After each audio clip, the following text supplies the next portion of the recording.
Hébreux chapitre 8.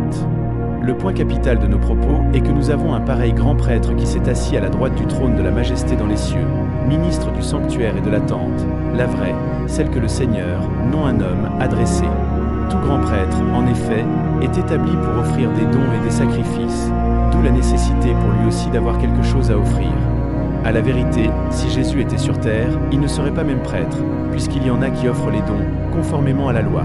Cela assure le service d'une copie et du nombre des réalités célestes, ainsi que Moïse, quand il eut à construire la tente, en fut divinement averti. Vois, est-il dit en effet, tu feras tout d'après le modèle qui t'a été montré sur la montagne. Mais à présent, le Christ a obtenu un ministère d'autant plus élevé que meilleure est l'alliance dont il est le médiateur, et fondée sur de meilleures promesses. Car si cette première alliance avait été irréprochable, il n'y aurait pas eu lieu de lui en substituer une seconde.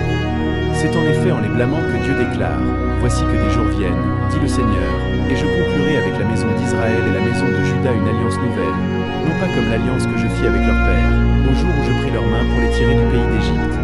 Puisqu'eux-mêmes ne sont pas demeurés dans mon alliance, moi aussi je les ai négligés, dit le Seigneur.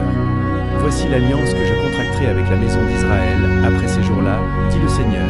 Je mettrai mes lois dans leurs pensées, je les graverai dans leur cœur, et je serai leur Dieu, et ils seront mon peuple.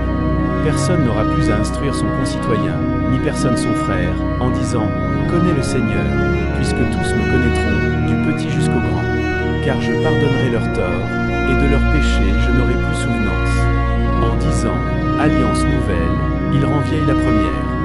Or ce qui est vieilli et vétuste est près de disparaître,